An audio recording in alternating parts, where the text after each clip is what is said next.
Mia approached the table with forced calm, her hands gripping the tray just a little tighter than usual. The man in the expensive suit barely glanced up as she set down his drink. "Finally," he snapped, his voice loud enough to turn heads. "I've been waiting forever." "I'm sorry for the delay," Mia replied softly, keeping her tone polite despite the knot forming in her stomach. "Is there anything else I can get you?" He rattled off another demand. His salad dressing on the side, his steak cooked exactly medium rare, and Mia nodded, jotting it down quickly before heading back to the kitchen. She exhaled sharply once out of earshot, feeling the weight of his impatience pressing down on her. When the food arrived, Mia carefully placed each dish in front of him, ensuring everything was perfect. But instead of gratitude, he pushed the plate away with a sneer. "This is unacceptable," he barked, standing now so everyone could see him better.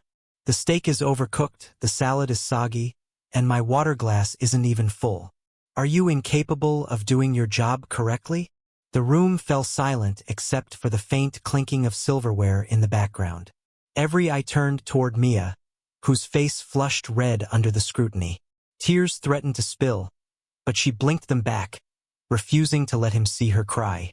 "I'm so sorry, sir," she said, her voice trembling slightly. "Let me take this back and have the chef fix it right away." "No," he interrupted sharply, leaning closer. "You clearly don't care about providing good service. People like you give places like this a bad reputation." His words hit like a punch, reducing her hard work to nothing more than incompetence. As Mia began clearing the untouched plate from the table, she felt the stares of other diners burning into her skin. Some looked sympathetic, while others seemed entertained by the spectacle. No one spoke up, except for one man sitting quietly nearby. He rose from his seat, his presence commanding attention.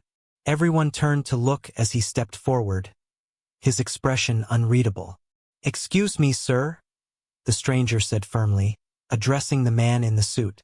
"I couldn't help but overhear your comments. As someone who values excellent service myself, I must say, you're behaving quite poorly." The room froze. The man in the suit blinked, caught off guard. "Who are you?"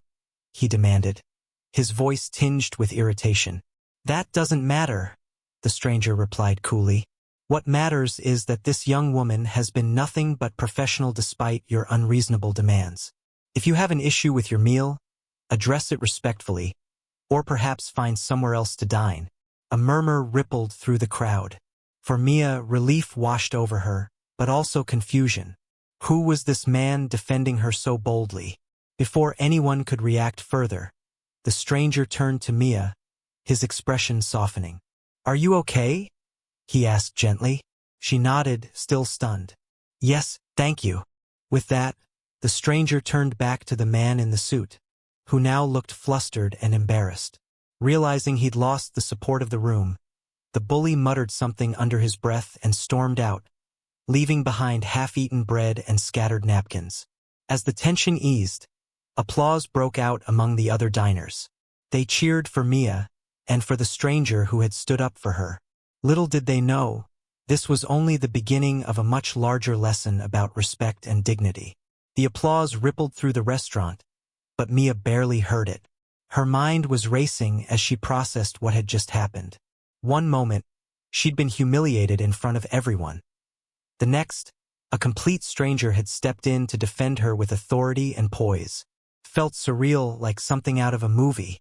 The man turned back to Mia after the bully stormed off, his sharp gaze softening into something warmer. "Are you okay?" he asked again, his voice low and steady. Mia nodded quickly, still trying to compose herself. "Yes, thank you. I don't know why you did that, but thank you." He gave her a small, reassuring smile. No one deserves to be spoken to like that, especially not someone who works as hard as you clearly do. His words caught her off guard. Hardly anyone noticed the effort she put into her job, let alone acknowledged it.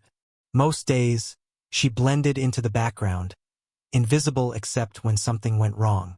Yet here was this man, not only defending her but also recognizing her efforts. Before she could respond, he glanced around the room, taking in the lingering murmurs and approving nods from other diners. Then, without another word, he returned to his table, resuming his meal as if nothing unusual had happened. Mia stood there for a moment, unsure how to process everything. Who was he? He didn't look like a regular customer, not with the way he carried himself or the commanding tone he'd used on Mr. Caldwell. There was an air of authority about him, though she couldn't quite place it. Curiosity gnawed at her, but duty called. Shaking off her thoughts, she refocused on her work, delivering meals and clearing tables with renewed determination. Still, she couldn't shake the feeling that the evening wasn't over yet. An hour later, as Mia handed the man his check, their eyes met briefly. She hesitated, then mustered the courage to speak. "Sir, I just wanted to say thank you again for standing up for me earlier." He smiled faintly, folding his hands on the table. "You're welcome, but I should be thanking you. You handled yourself with grace under pressure, and that's not easy." Mia blushed, unused to such praise. "It's my job," she said simply. "It's more than that," he replied firmly. "It's dignity, and too many people forget that respect goes both ways." There was something in his tone, a quiet conviction, that made her pause. Before she could ask what he meant, he pulled a business card from his wallet and slid it across the table. "In case you ever need anything," he said casually, rising from his seat. "Have a good night, Mia." She stared at the card as he walked away, her heart pounding. On it were 2 lines, "James Harper, CEO, Riverside Hospitality Group." Her breath hitched. The mystery man wasn't just any customer. He was the CEO of the entire restaurant chain. As realization dawned, Mia felt a mix of awe and disbelief. Why would someone so powerful take the time to intervene on behalf of a waitress? More importantly, what did this mean for her, and for Riverside Bistro? Little did she know, James Harper hadn't finished making waves. The next morning, Mia arrived at work feeling like she was walking in a dream. She clutched James Harper's business card tightly in her hand, replaying the events of the previous night over and over in her mind. The applause, the confrontation, his quiet defense of her. It all felt surreal, but the weight of that small piece of paper reminded her it had been real. As she clocked in, her manager approached her with an unusual expression, a mix of excitement and nervousness. "Mia, can you come to the office for a moment? Mr. Harper wants to speak with you." Her stomach flipped. Of course he'd want to follow up, after all, he'd given her his card. Still, nerves prickled at her skin as she followed her manager down the hallway. When she entered the office, James Harper stood there waiting, dressed in a crisp suit this time, every inch the powerful CEO. "Mia," he greeted warmly, extending his hand. "I hope I didn't catch you at a bad time." "No, not at all," she stammered, shaking his hand. "Thank you again for everything last night." He nodded, gesturing for her to sit. "I wanted to explain why I was there, and why your situation struck such a chord with me." Mia listened intently as James explained that he frequently conducted undercover inspections at various locations within the chain. He believed the best way to understand operations was to experience them firsthand, as a customer. "When I saw how Mr. Caldwell treated you," he continued, "it confirmed something I've suspected for a while. Too many people forget that our staff are human beings doing their best under challenging circumstances. And when someone behaves the way he did, it reflects poorly on us as a company if we don't address it." Mia nodded, understanding dawning. "So, what happens now?" James leaned forward, his tone serious but kind. "First, let me assure you that customers like Mr. Caldwell will no longer be welcome here, or at any of our restaurants. Secondly, I want to make sure employees like you feel supported. That incident shouldn't have happened, and it won't happen again. Not on my watch." He outlined plans to implement new policies. Mandatory training for staff on conflict resolution, stricter guidelines for handling difficult customers, and anonymous reporting channels for employees to voice concerns without fear of retaliation. "You deserve respect," he concluded firmly. "And so does everyone else who works tirelessly to keep this place running. I owe you my gratitude for reminding me of what truly matters." Tears welled up in Mia's eyes as she processed his words. For years, she'd felt invisible, overlooked. Now, the CEO himself was promising change because of her. "Thank you," she whispered, her voice thick with emotion. "This means more than I can say." James smiled softly. "No, Mia. Thank you. You've inspired me to do better. For you, for your coworkers, and for everyone who walks through those doors."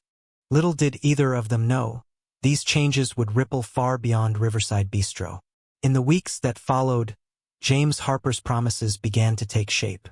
The new policies rolled out across all Riverside Hospitality Group locations, earning praise from both employees and customers alike. Training sessions were held to empower staff with tools for handling difficult situations, while anonymous reporting channels gave workers a voice they'd never had before. Posters went up in break rooms reminding everyone, from dishwashers to managers, that respect was non-negotiable. For Mia, life at the restaurant transformed almost overnight. Co-workers who once kept their heads down during confrontations now stood together, united by the knowledge that they were supported. Customers, too, seemed to notice the shift. Complaints dropped significantly, and compliments about service soared. It was as if the entire atmosphere of Riverside Bistro had been infused with renewed energy. But the changes didn't stop there. Inspired by Mia's resilience, James decided to go further. He launched a campaign called Respect Serve Daily, aimed at raising awareness about the importance of treating service workers with dignity. Advertisements featured real employees sharing their stories, including Mia herself, who became the face of the movement after agreeing to speak publicly about her experience. "I'm not special," Mia said humbly during one interview. "I just showed up to work and did my job." What made the difference was someone stepping in to say, "That's enough. Everyone deserves to feel safe and valued where they work." Her words resonated deeply, sparking conversations nationwide. Social media buzzed with hashtags like #ThankYourServer and #RespectEveryRole, encouraging people to acknowledge the hard work of those in the service industry. Stories poured in from waitstaff, bartenders, and cooks around the country, some recounting similar struggles, others thanking customers who had shown them kindness. At Riverside Bistro, Mia noticed a tangible change in how she was treated. Regular patrons greeted her warmly, often thanking her by name. Even newcomers made an effort to be polite, leaving generous tips and heartfelt notes alongside their payments. For the first time in years, Mia felt seen not just as a waitress but as a person. Meanwhile, James continued visiting various locations undercover, ensuring his initiatives were making a real impact. During one visit to Riverside Bistro, he pulled Mia aside after observing her handle a hectic dinner rush with grace and efficiency. "You're incredible at what you do," he told her sincerely. "Have you ever thought about taking on more responsibility? Maybe moving into management?" Mia blinked, surprised. "Me? In management?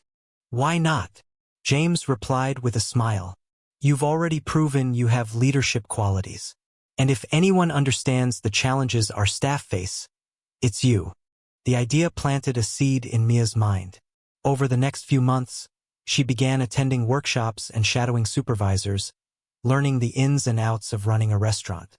Her natural empathy and problem-solving skills quickly earned her promotions, until one day, she found herself managing Riverside Bistro, the same place where she'd once endured public humiliation. Little did she realize, her journey was far from over.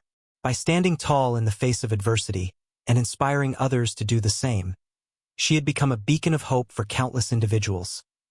Years later, Mia stood on a stage in front of hundreds of people at the annual Respect Served Daily Gala. The event celebrated the campaign's success, how it had transformed not just Riverside Hospitality Group, but the entire service industry. As she looked out at the cheering crowd, Mia felt a deep sense of pride. What had started as a humiliating moment in a restaurant had grown into something far greater than she ever imagined. James Harper sat in the front row, smiling proudly as he watched Mia deliver her speech. "When I was publicly humiliated that night," Mia began, her voice steady but filled with emotion, "I didn't think about changing my life or anyone else's. I just thought about surviving the shift. But what happened next taught me an important lesson. Respect matters. Dignity matters. And no matter how small your actions may seem, they can spark a chain reaction of positive change. The audience erupted into applause, many wiping away tears. For Mia, this moment wasn't about recognition. It was about reminding everyone present that they, too, had the power to make a difference. After the ceremony, attendees lined up to thank her, not just for her courage, but for inspiring them to treat others with kindness and empathy. Teachers spoke of incorporating lessons on workplace respect into their classrooms. Business owners shared stories of adopting fairer policies after hearing her speak. Families recounted how her story had encouraged them to express gratitude to service workers in their daily lives. Meanwhile, James reflected on the ripple effect of his decision to step in that night. His intervention hadn't just changed Mia's life. It had ignited a global movement. People from all walks of life were finding ways to uplift those around them, proving that humanity still held goodness at its core. For Mia, the legacy of respect extended beyond her own journey. She continued mentoring young employees, teaching them that true leadership lies in lifting others up. Her management style became a model replicated across the restaurant chain, each location fostering a culture of mutual support and dignity. One evening, as Mia and James walked through the bustling dining room of Riverside Bistro, they paused near the table where it all began. A plaque now marked the spot, inscribed with the words, "From one act of courage to a world of change." "This is where it all started," James mused, glancing at Mia. Mia nodded, a soft smile on her face. "And now, we're helping others find their own courage." In that moment, surrounded by the hum of laughter and clinking glasses, they both realized something profound. Their connection wasn't just about protecting employees or changing policies. It was about creating a legacy of respect that transcended time and place. For James, meeting Mia had reignited his belief in the power of leadership to drive meaningful change. For Mia, his intervention had shown her that even in the darkest moments, someone might step forward to remind you of your worth. Together, they had proven that respect knows no boundaries. It simply requires action and accountability. Underneath the stars, surrounded by the echoes of gratitude and joy, Mia and James reflected on how far they'd come. Their legacy wasn't written in stone or etched in plaques. It was alive in the hearts of those they'd inspired. And though neither knew exactly what the future held, one thing was certain. Their circle of compassion would continue inspiring acts of kindness for generations to come. And so, the ripple of respect continued, spreading outward and touching hearts across the world. One courageous act had sparked a movement, one that would endure long after Mia and James were gone. If this story inspired you, don't forget to share it with friends and family. Let us know in the comments, what's the kindest thing you've ever done? Your stories inspire us to keep creating tales that matter.